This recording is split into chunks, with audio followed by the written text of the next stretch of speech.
थोड़ा सा हम लोग को शुरू करना था ट्रांजिस्टर, लेकिन ट्रांजिस्टर स्किप कर देते हैं अभी। थोड़ा आसान चैप्टर ये जो पढ़ रहे हैं, उसके बाद फिर ट्रांजिस्टर का, ठीक है, क्योंकि बोर हो गया वही चीज़ ट्रांजिस्टर डायोड और सेमीकंडक्टर देखते देखते। अब थोड़ा सा 1-2 यूनिट डिजिटल और मॉड्यूलेशन का 2 यूनिट इधर कवर कर लेंगे, जल्दी खत्म हो जाएगा, आसान चैप्टर है। ट्रांजिस्टर ही बचेगा ना, उसके बाद ट्रांजिस्टर, हाँ उसके बाद ट्रांजिस्टर ही बचेगा। उसके बाद एक और रेडियो रिसीवर का है और ट्रांजिस्टर बचेगा, तो लास्ट में ट्रांजिस्टर देख लीजिएगा, ठीक है। क्योंकि डायोड तक हो गया, इतना हो गया कि हम लोग कॉन्सेप्ट क्लियर हो गया एनालॉग के पोर्शंस का। ट्रांजिस्टर बस बचेगा, ट्रांजिस्टर को फिर लास्ट में हम लोग देखेंगे। ये छोटे छोटे चैप्टर्स के बारे में कोई सिलेबस रखा है क्या? सिलेबस रखा है इलेक्ट्रॉनिक्स का, लिखा है कहीं? अच्छा ये देखना कि डिजिटल में शुरू कहाँ से करना है, हैं? कौन में देखो जरा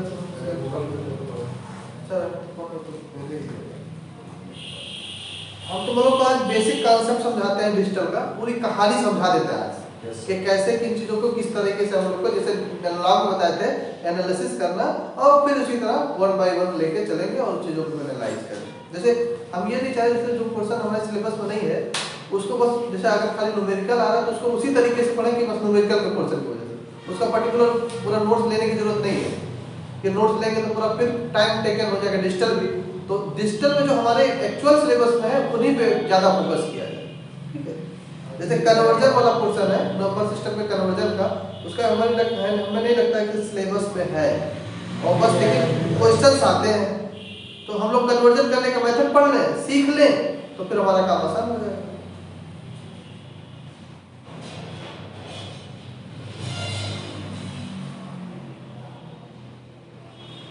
इलेक्ट्रॉनिक्स में, डिजिटल इलेक्ट्रॉनिक्स में है बाइनरी सिस्टम है, बूलियन अलजेब्रा है, डिमॉर्गन्स थ्योरम है, आर एंड नॉट गेट्स है, यूनिवर्सिटी ऑफ लंदन। बहुत आसान सिलेबस है। नंबर सिस्टम हमारे पास नहीं है, लेकिन ध्यान देना बाइनरी नंबर सिस्टम हमारे सिलेबस में नहीं है, लेकिन बिना नंबर सिस्टम के हम आगे प्रोसीड भी नहीं कर पाएंगे, ठीक है। तो हम लोग यह काम करेंगे कि नंबर सिस्टम के कुछ टर्म्स सीख लेंगे, कैसे करते हैं हम कन्वर्जन, सारे के बीच में कैसे कन्वर्जन करते हैं, एक एक पॉइंट देखेंगे, फिर बाइनरी का एडिशन सब्ट्रैक्शन मल्टीप्लिकेशन भी देख लेंगे, तब फिर हम लोग बूलियन अलजेब्रा और गेट्स के बारे में बात करेंगे, ठीक। तो चलो एक बार सिनेरियो हम लोग समझते हैं। एक नई ब्रांच आज पढ़ने जा रहे हो, हाँ है ना, एक नई ब्रांच पढ़ने जा रहे हो, हमारा है डिजिटल इलेक्ट्रॉनिक्स।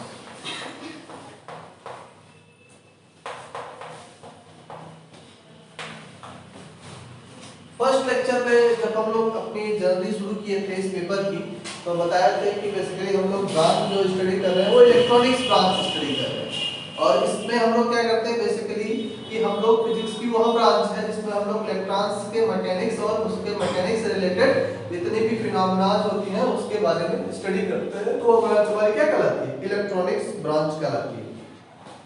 इस इलेक्ट्रॉनिक ब्रांच में जब थोड़ा सा आगे प्रोसीड किए तो पता चला कि हमें इलेक्ट्रॉनिक्स जो होती है वो 2 तरह की ब्रांचेज में डिवाइडेड होती है अलग से।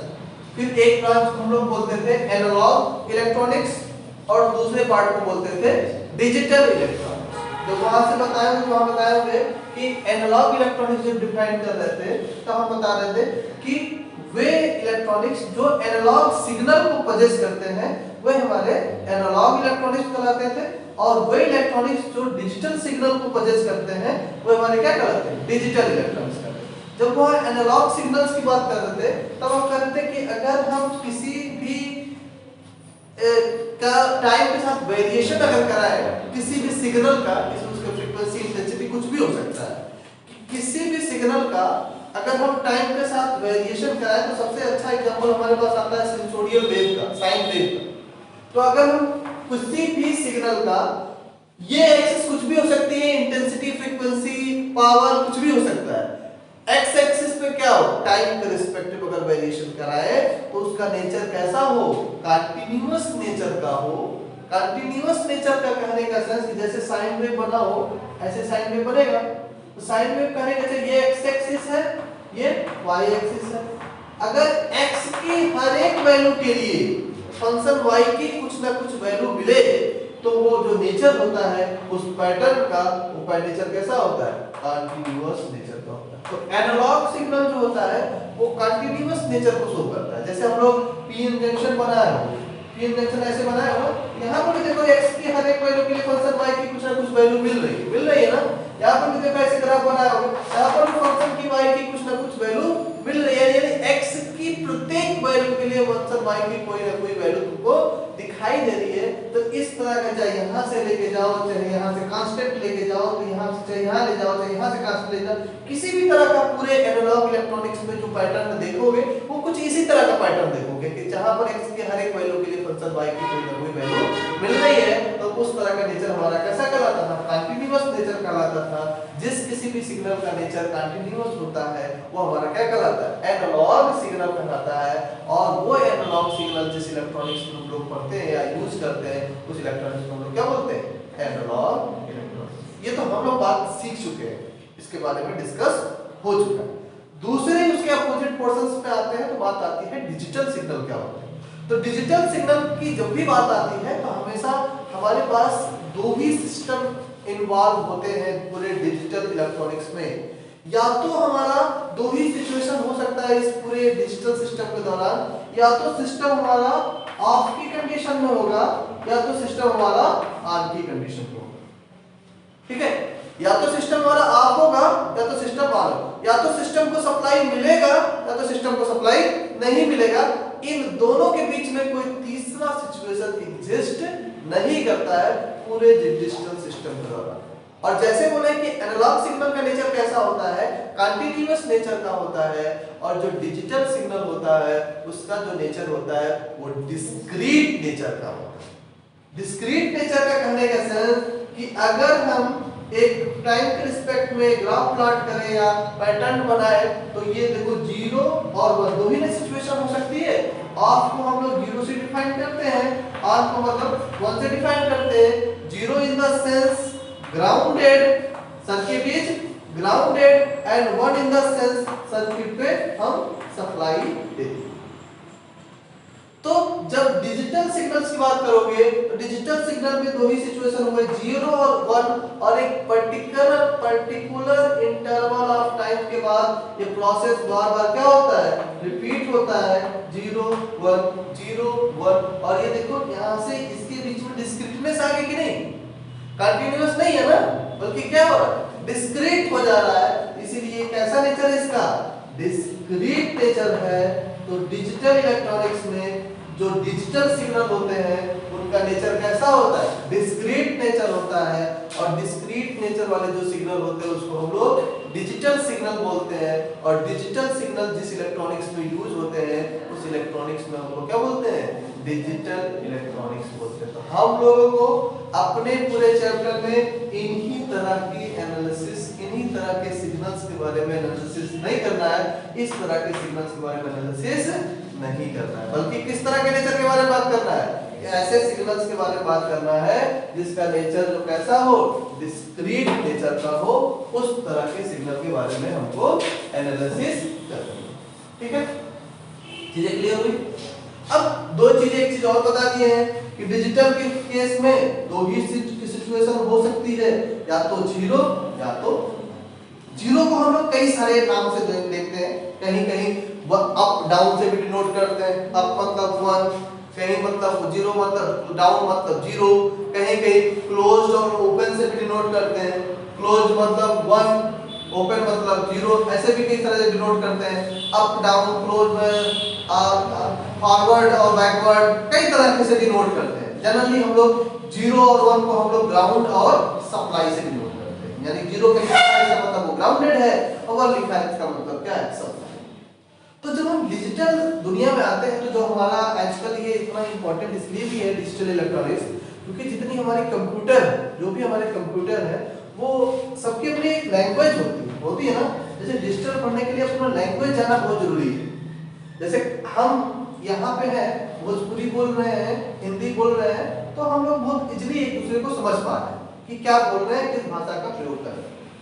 लेकिन यही अगर हम किसी और कंट्रीज में चले जाएं या अपने ही स्टेट में किसी अदर स्टेट में चले जाएं जैसे हम लोग आंध्रा में चले जाए या हम लोग तमिलनाडु में चले गए या कर्नाटक में चले गए, तो वहाँ का जो क्या कहते हैं जो गांव एरिया है वहाँ पर जाओगे तो वहाँ के लोग अपनी लोकल लैंग्वेज बोलेंगे, कन्नड़ बोलेंगे। तो कन्नड़ जब बोलेंगे, जब हम वहाँ पे जाके हिंदी और भोजपुरी में बोलेंगे तो हमारी बात समझ पाएंगे क्या? समझ नहीं पाएंगे, हमारी बात वो नहीं समझ पाएंगे। तो उसके लिए क्या करना पड़ता है कि उस तरह के परिवेश को समझने के लिए उसके नंबर सिस्टम्स को जानना जरूरी है। जैसे हम लोग क्या करते हैं, कोई भी लैंग्वेज है जैसे पढ़ते हो, सबसे पहले क्या करते हो, उसके मात्रा पढ़ते हो। जैसे मैथमेटिक्स में ही वो क्या पढ़े, सबसे पहले नंबर सिस्टम देखिए, मात्रा पढ़े, मात्रा के बाद एक एक वर्ड लिखना जाने, एक एक वर्ड लिखने के बाद एक एक पैराग्राफ लिखना जाने, पैराग्राफ लिखने के बाद पूरा सेंटेंस लिखना जाने, सेंटेंस लिखने के बाद पूरा चैप्टर लिखने जाओ, ऐसे धीरे धीरे कहानी बढ़ती है। तो उस लैंग्वेज को हम लोग क्या कर पाए, एब्जॉर्ब कर पाए और सीख पाए।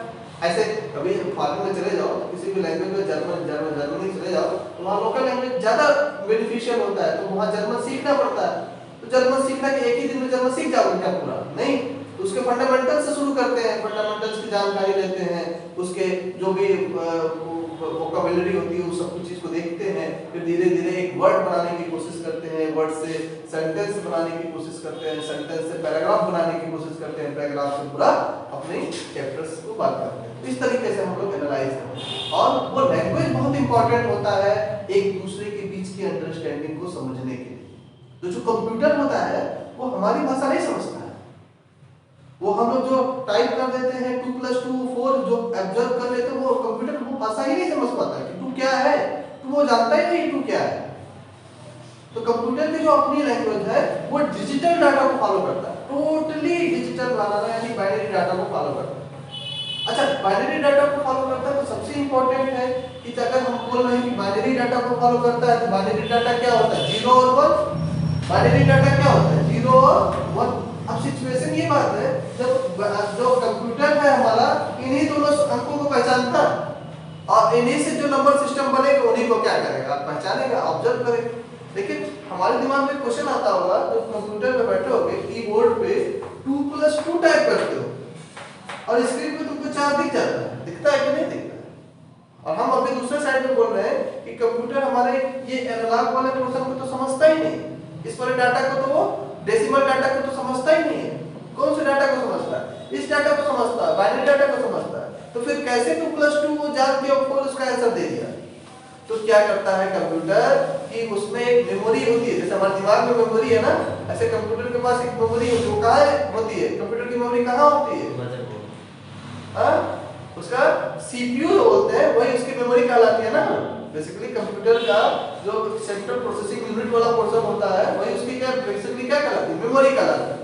अब मेमोरी क्या करता है कंप्यूटर, जैसे ही हम अपनी स्क्रीन पे 2 + 2 टाइप किए तो कंप्यूटर क्या करेगा कि जैसे ही 2 को वापस ही वो किस में कन्वर्ट करेगा, बाइनरी डाटा में कन्वर्ट कर देगा। कंप्यूटर की मेमोरी तुरंत क्या करेगी, उसको बाइनरी डाटा में कन्वर्ट कर देगा, 2 को बाइनरी डाटा में कन्वर्ट कर देगा। तो जो भी हमने टाइप किया उसको ऑटोमेटिकली वो कन्वर्ट कर देगा, किसमें, बाइनरी डाटा में। उसका जो रिजल्ट मिलेगा वो भी उसको किसमें मिलेगा, बाइनरी डाटा में। तो उसको आभास हो जाएगा कि हमने क्या टाइप किया है। फिर उस बाइनरी डाटा को वापस से वो क्या करेगा, डिजिटल बाइनरी डाटा को वापस से क्या करेगा, वो डेसिमल डाटा में कन्वर्ट करेगा। डेसिमल डाटा में जब कन्वर्ट हो जाएगा तो स्क्रीन पे हमको दिखा देगा, हम लोग 2 + 2 कितना हो जाएगा, 4 और इजीली ऑब्जर्व कर पाते। लेकिन कंप्यूटर इस 4 को ना 2 को, इस 2 को समझ नहीं पाता है, बल्कि वो क्या करता है, इस जो डेसिमल डाटा सिस्टम है जिसको वापस से कन्वर्ट करता है बाइनरी डाटा में,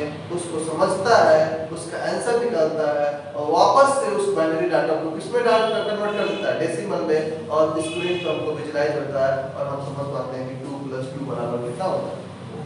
तो ये हमारा लैंग्वेज है और वो कंप्यूटर का लैंग्वेज है। तो दोनों का लैंग्वेज पहचानने आना चाहिए। तो ऐसे ही हमारा जो डिजिटल इलेक्ट्रॉनिक्स है, ये डिजिटल दुनिया का सकते हो, ये भी हमारे लिए बहुत इम्पोर्टेंट है। इसको समझना और इसको एनालाइज करना, और इसको समझने और एनालाइज करने के लिए सबसे इम्पोर्टेंट बात है कि इसके फंडामेंटल्स नॉलेज क्लियर होनी चाहिए। Fundamental knowledge in the sense कि हमको सबसे पहले इसमें कितने तरह के नंबर सिस्टम्स होते हैं, सारे नंबर सिस्टम्स के बारे में इंफॉर्मेशन होनी चाहिए।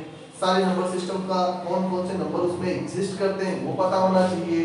सारे नंबर सिस्टम का बेस कितना होता है वो पता होना चाहिए।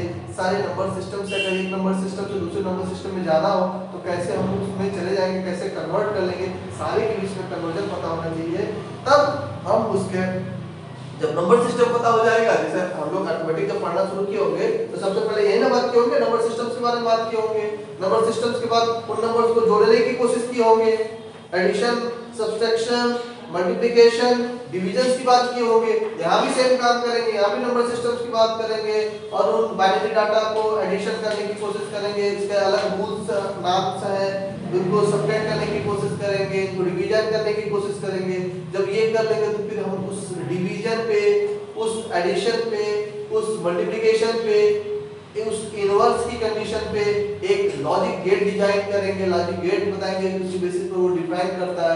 फिर इसकी बेसिस पर हम लोग अपनी जर्नी क्या करेंगे, स्टार्ट करेंगे। जो थोड़ा बहुत समझ में आया? जो हम लोग नंबर सिस्टम यूज करते हैं इस डिजिटल इलेक्ट्रॉनिक्स में, तो बेसिकली 4 तरीके के नंबर सिस्टम यूज करते हैं। पहला होता है हमारा decimal number system, decimal number system. दूसरा होता है हमारा binary number system, binary number. तीसरा हमारा होता है octal number system, octal number. चौथा होता है हमारा hexadecimal number system, hexadecimal number system. जरा बताओ तुम लोग मैथमेटिक्स पढ़े हो, डेसिमल नंबर सिस्टम किसे कहते हैं? बताओ जी, तो पीछे से तुम डेसिमल नंबर सिस्टम में कौन कौन से नंबर आता है?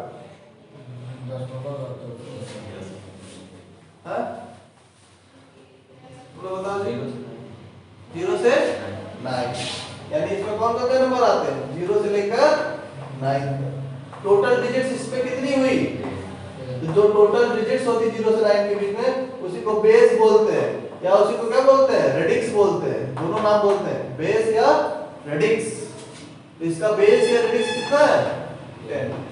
ये किसी भी नंबर सिस्टम में कोई भी डिजिट लिखोगे पूरे डिजिटल इलेक्ट्रॉनिक्स में, ये याद रखना उसके साथ उसका बेस लिखना जरूरी है, तो समझ ही नहीं पाओगे वो कौन सा नंबर सिस्टम है। जो भी नंबर सिस्टम लिखोगे उसके नीचे उसका सफिक्स में क्या लिख दोगे? बेस लिख दो। जैसे डेसिमल नंबर सिस्टम है तो 0 से लेकर 9 से सारी डिजिट बनेंगी और उसका बेस कितना होगा? 10। दूसरा हमारे पास जो बाइनरी नंबर सिस्टम है, ये कौन कौन से नंबर इसमें आते हैं? 0 और 1, दो ही नंबर आते हैं। तो इसका जो बेस है वो कितना है? इसका जो बेस है या जो रेडिक्स है वो कितना है? कितनी संख्या है? 2। तो इसका बेस कितना है? जो ऑक्टल नंबर सिस्टम है उसमें कौन कौन से नंबर सिस्टम आते हैं? 0 से लेकर 7 तक। इसका बेस कितना है? इसका बेस या रेडिक्स कितना है? 8। चौथा है हेक्साडेसिमल, इसमें कौन कौन से आते हैं? 0 से लेकर 9 तक। 0 1 2 3 4 5 6 7 8 और 9। 9 के बाद अल्फाबेट्स यूज करते हैं, A B C D E और F। अपने जानने के लिए इसको हम लोग 10 से रिप्रेजेंट करते हैं, इसको 11 से, इसको 12 से, इसको 13 से, इसको 14 से, इसको 15। ये तुम्हारे जानने के लिए बता रहा है, इसको 15 से रिप्रेजेंट करते हैं। तो टोटल डिजिट्स कितनी हुई? इसका बेस कितना हुआ? 16। बेस या रेडिक्स कितना हुआ इसका? 16 हुआ। ऐसे सारे नंबर्स के बारे में हमको पता होना चाहिए और सारे नंबर्स में कौन कौन से डिजिट्स इन्वॉल्व होते हैं और उस नंबर सिस्टम का बेस कितना है, ये चीजें जब पता होगी तो फिर हम इनके बीच में आपस में क्या कर सकते हैं? कन्वर्जन कर सकते हैं। इनके बीच में आपस में क्या कर सकते हैं? कन्वर्जन। चलो देखते हुए चलते हैं, फिर थोड़ा सा आगे बढ़ते हैं। तो नेक्स्ट हेडिंग डाल देना digital electronics.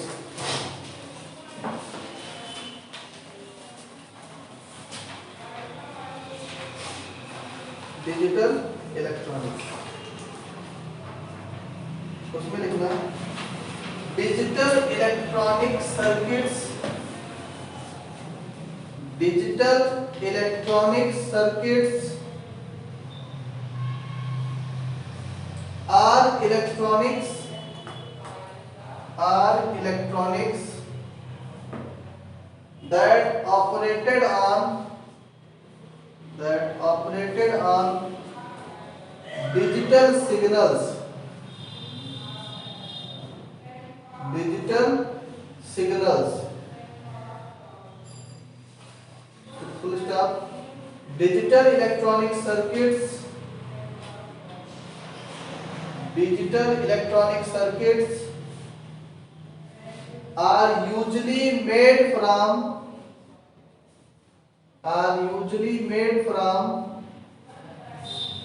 large assemblies of AWSEMBLIES, large assemblies of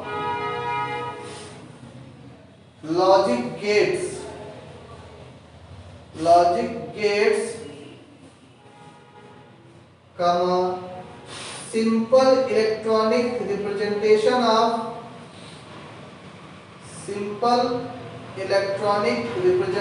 of Boolean logic function, Boolean logic functions.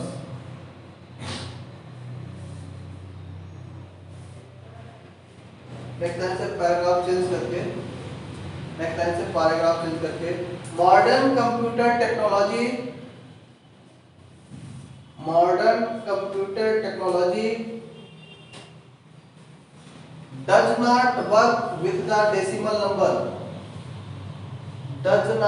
work with the decimal number,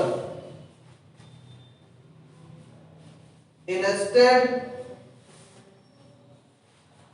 binary operation finds wide use,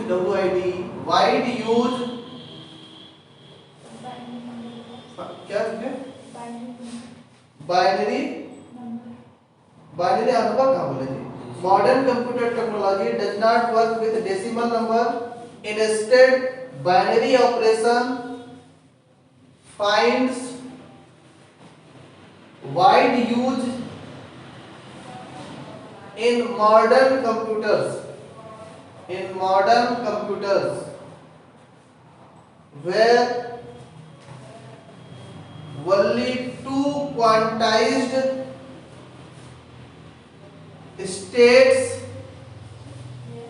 only two quantized states off and on, OFF and on, off and on, comma, up and down, comma, closed and open, comma, true and false, मतलब कुछ भी हो सकता है, true and false are used.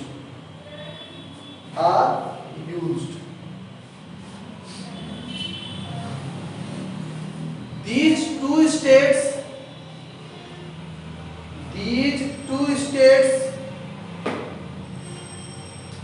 are either zero मतलब digit में बनाना, are either 0 or 1.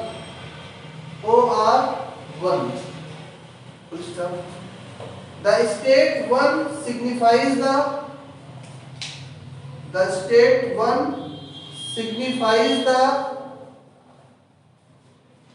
presence of a signal, while the state 0 signifies its absence.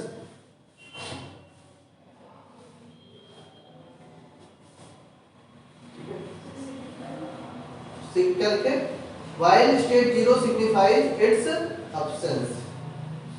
ठीक है क्या हो गया। नेक्स्ट हेडिंग डाल देना, number system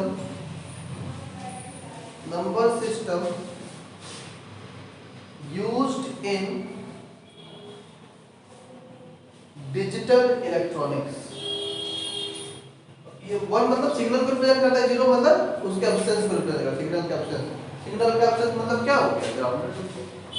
number system used in digital electronics इसमें लिखना there are mainly four systems of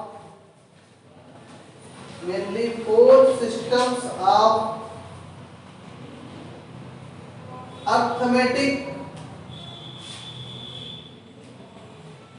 which are often used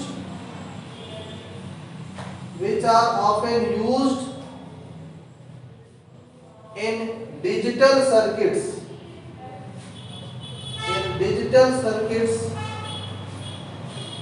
are given below.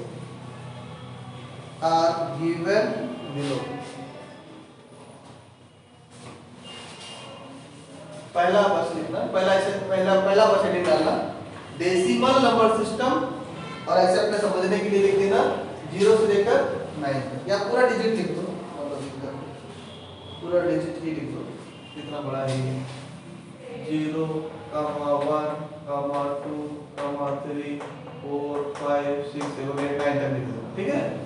ऐसे फिर कामा करके ये ऐसे करके बेस कितना है, बेस या रेडिक्स कितना है 10।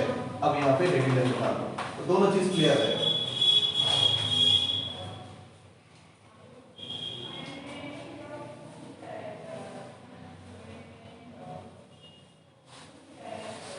ये सब लिखा दिया तो इसका मतलब इसमें कंप्लीट इंफॉर्मेशन ऐसे लिखने के लिए तो आएगा नहीं, बस तुम्हारे समझने के लिए है। इसकी डिफिनेशन लिखने की जरूरत नहीं है ना, पूरा एक रिप्रेजेंट डेसिमल नंबर व्हिच है 0 से लेकर 9 तक, इसलिए एक लाइन में लिख लो, ये सब पूरा कंप्लीट इंफॉर्मेशन हो जाए। जहां से सिलेबस में लिखना है, जहां से एग्जाम आएगा उसके लिए ज्यादा इंपॉर्टेंट है, इसीलिए कर ऐसे लिख लो सारा। Binary number system 0 1, base radix कितना 2, बेस रेडिक्स या इम्प्लाइज है इवन बराबर, ऐसे लिखो कि यहाँ पर बेस रेडिक्स या लिखो ना, बेस या रेडिक्स स्मॉल r बराबर कितना है यहाँ पे 10, ठीक। यहाँ पर स्मॉल r बराबर कितना है 2, यहाँ से लेकर 0 से लेकर 7 तक लिख लेना 1 2 3 4 5 6 7। यहाँ स्मॉल r बराबर कितना है 8, यहाँ पर स्मॉल r बराबर कितना है 16। फालतू का नोट्स बनाने की क्या जरूरत है, कुछ इंपॉर्टेंट कुछ नहीं ध्यान रखते हैं वही बात है।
ठीक हो गया।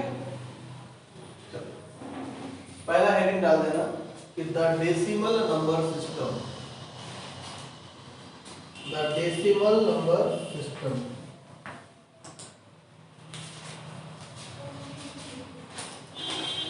ठीक है, because this is the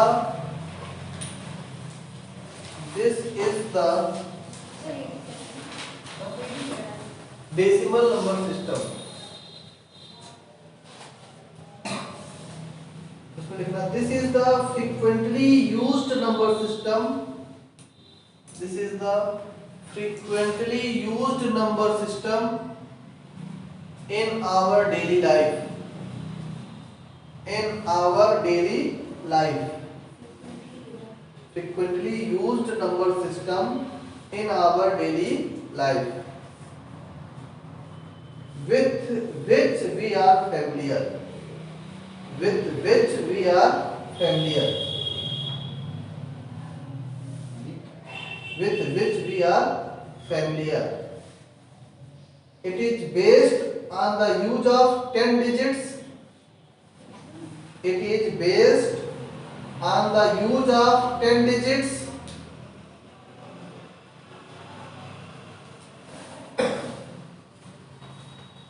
ten digits ऐसे लिखो 0, 1, 2, 3, 4, 5, 6, 7, 8, 9, 10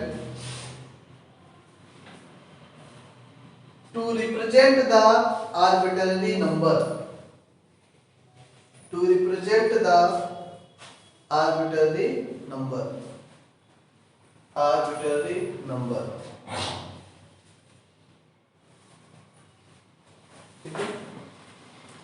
Full stop. A number is expressed as the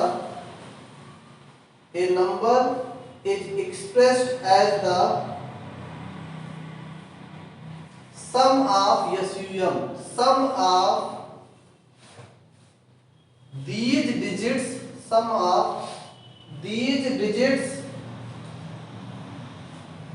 times in the power of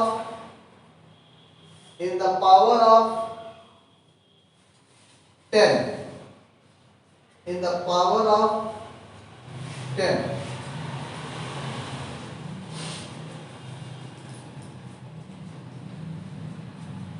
Thus, next line. Thus, in a number of individual digits,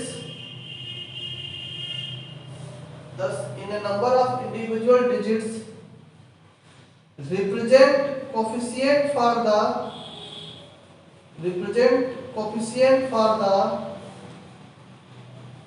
increasing power of 10.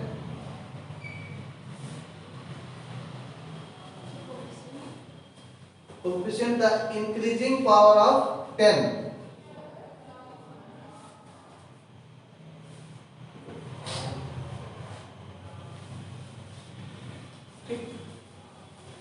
For an example,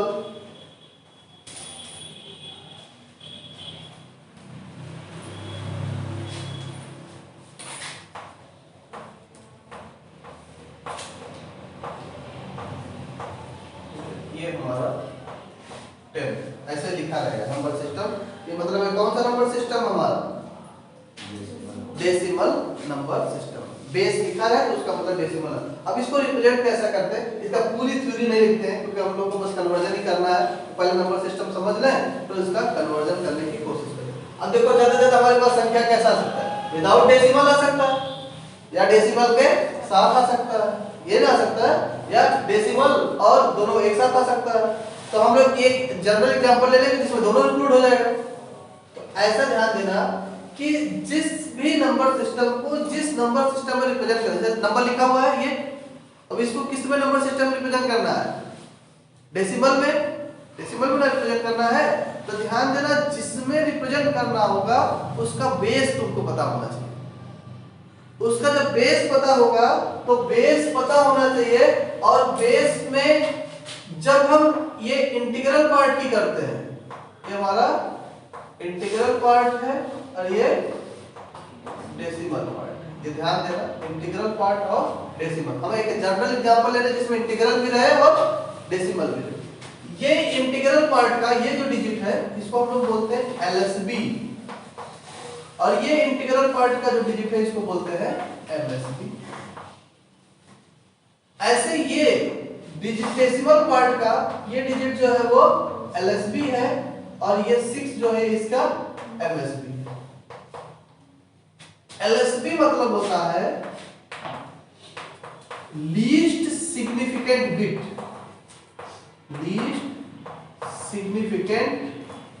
bit, और MSB का मतलब होता है most significant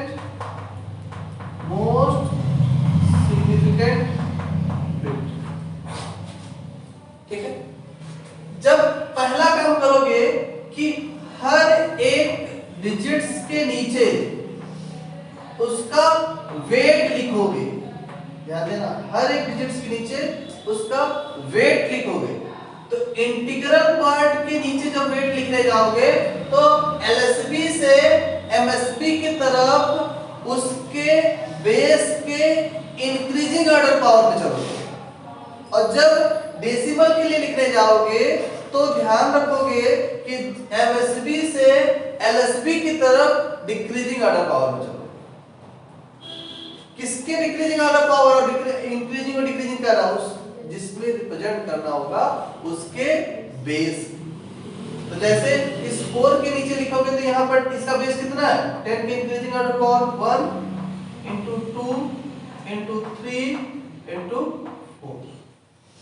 ये increasing order चले integral में कहां से, एलएसबी से एमएसबी की तरफ। यहां एमएसबी से एलएसबी की तरफ डेसिमल में क्या करेंगे, डिक्रीजिंग ऑर्डर पावर में चले जाएंगे, यानी 10 के पावर -1, 10 के पावर -2, 10 के पावर -3, 3 ही है ना, ये 3, 10 के पावर -3, यानी डिक्रीजिंग ऑर्डर पावर। और ये जो है ये क्या कहलाता है, ये वेट कहलाते हैं। ये इसका नाम क्या है, वेट्स, वेट कहलाता है। जैसे कहा जाए कि 4 डिजिट का वेट कितना है, तो 10 टू द पावर 1, इसका वेट कितना है, 10 टू द पावर। ये क्या कहलाते हैं, इस डिजिट्स के क्या कहलाते हैं, वेट्स कहलाते हैं। अब क्या करोगे, रिप्रेजेंट कैसे करोगे, अब क्या करोगे, जो इस डिजिट का वेट है उससे मल्टीप्लाई कर दोगे और सबके साथ समेशन ले लोगे, मल्टीप्लाई करोगे और सबके साथ समेशन ले लोगे। तो रिप्रेजेंट करने का तरीका फिर क्या करोगे, 4 into 10 के पावर 1 प्लस 6 into 10 के पावर प्लस 5 into 10 के पावर 3 प्लस 2 into 10 के पावर 4। समझ में आ गया। फिर यहाँ दशमलव ना, दशमलव नहीं ध्यान देना, प्लस कर देना, तो पूरी जगह पे क्या कर देना, प्लस कर। फिर कितना है, 6 into 10 के पावर -1, 9 into 10 के पावर -2 प्लस 7 into 10 के पावर -3। अगर एक फंडा समझ गए ना तो किसी भी नंबर सिस्टम में किसी को भी रिप्रेजेंट करना हो इजीली कर लोगे। ये चीज समझ में आई।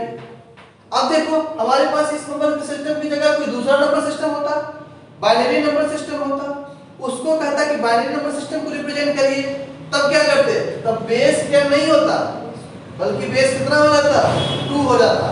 और ये इंटीग्रल और डेसिमल वाला कांसेप्ट सेम है, यानी इंटीग्रल में एलएसबी से एमएसबी की तरफ जाओगे तो पावर के इंक्रीजिंग ऑर्डर पे चलोगे, डेसिमल में जाओगे तो डिक्रीजिंग ऑर्डर चलोगे।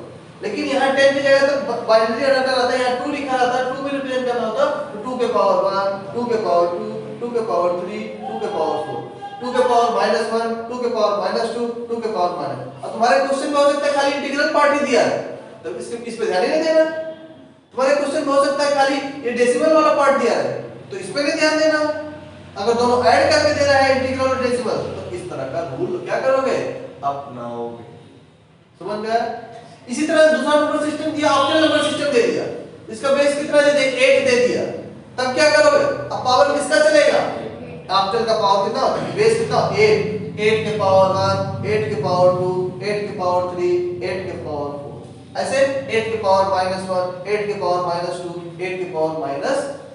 ऐसे हमारा नंबर सिस्टम कौन सा दे दिया, हेक्साडेसिमल दे दिया, हेक्साडेसिमल दे दिया। तो क्या करोगे, यहाँ पर जब भी 10 के बाद कोई डिजिट आएगी तो उसको ए लिखोगे, अल्फाबेट्स में लिखते हैं, तो उसने ऊपर देखो लिख दिए हैं। तो 10 के बाद हेक्साडेसिमल में चलोगे तो 16 के पावर 1, 16 के पावर 2, 16 के पावर 3, ये रूल्स ऊपर वाला सेम रहेगा, एलएसबी से एमएसबी की तरफ और यहाँ से एमएसबी से एलएसबी की तरफ, ये चीज है। तो इस तरीके से एक कांसेप्ट याद रखते हुए हम किसी भी नंबर सिस्टम को कन्वर्जन अभी नहीं कर रहे हैं, अभी बस उस नंबर सिस्टम को रिप्रेजेंट करना है। तो रिप्रेजेंट करने का ये मेथड सबके लिए क्या होगा, जरा इसको कैलकुलेट करो, देखो ये याद है, अभी क्लियर हो गया। इसको कैलकुलेट करो, देखो ये आ रहा है, इनको सॉल्व करो, देखो वो आ रहा है, करो सब पे।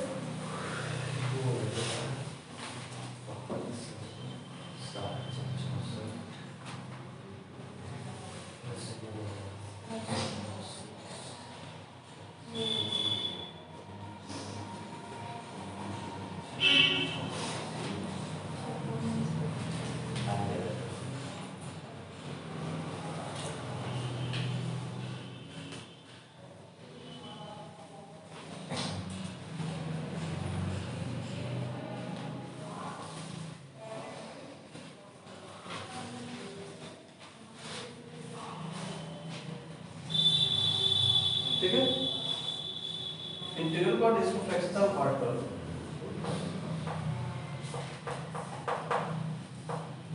आ रहा है इस मतलब एक कन्वर्ट कर। अब एक मेथड अगर समझ ले तो सारा मेथड नहीं कर सकते हो, तो इस तरीके से रिप्रेजेंट कर दो ना, जो भी रिजल्ट आएगा पावर में।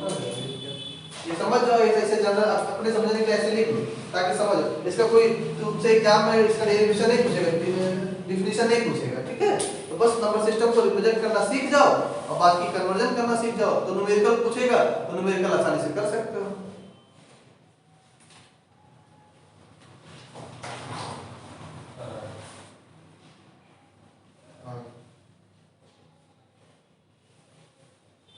अब ऐसे एग्जांपल लेके घर पे दूसरा डाल देना, घर पे जाके काम करना, ठीक है। दूसरा एग्जांपल डाल देना, binary number system, binary number system. ऐसे बाइनरी डाटा लिख लेना 1 0 1 1 1.11, ऐसे थोड़ा कम कर लो 1.01 बेस 2। ऐसे बाइनरी डाटा हो गया। इसको रिप्रेजेंट करोगे तो क्या हो जाएगा, इसका वेट कितना हो जाएगा 2 के पावर 1, इसका 2 के पावर 2, इसका 2 के पावर 3, इसका 2 के पावर 4, इसका 2 के पावर -1, इसका 2 के पावर -1। इसको ऐड करोगे तो क्या लिखोगे 1 × 2 के पावर 1 प्लस 1 × 2 के पावर 2 प्लस 0 × 2 के पावर 3 प्लस 1 × 2 के पावर 4 प्लस 0 × 2 के पावर -1 प्लस 1 × 2 के पावर -2। इसको सॉल्व करोगे तो ये डेसिमल में आएगा, फिर वापस से उस डेसिमल को किस में कन्वर्ट करोगे, बाइनरी में, तो इसका रिजल्ट आ जाएगा। लेकिन रिप्रेजेंट हम लोग इसी तरीके से करते हैं। तो ऐसे एक एक एग्जांपल सबके नीचे लिख लोगे तो अपने आप क्लियर हो जाएगा ना।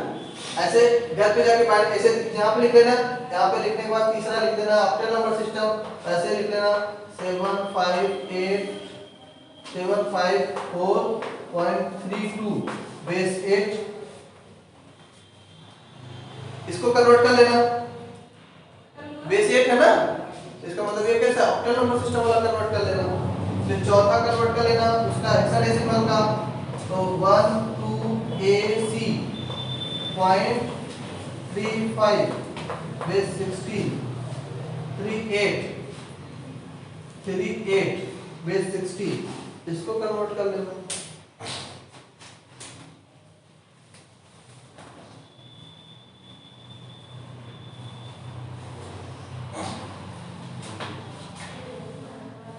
ध्यान देना, जब कन्वर्ट करोगे इसको तो ये डेसिमल में आ जाएगा, फिर वापस उस डेसिमल को बाइनरी में कन्वर्ट करना पड़ेगा, तब ये डिजिट्स आएगा। इसमें कंफ्यूज मत होना कि ये नहीं आ रहा है, क्योंकि ये डेसिमल डाटा हो गया, बाइनरी डाटा आएगा।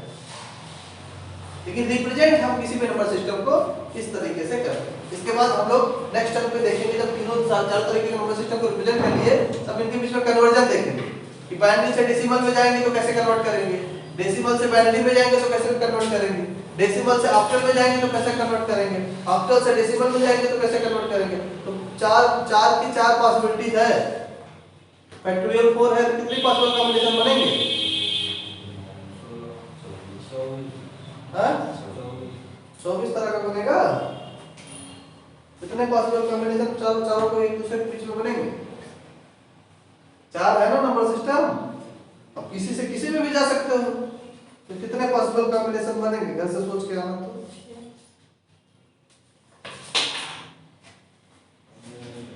हां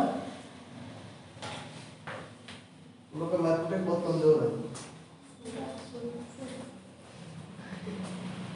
हां वो नहीं पढ़े हो क्या।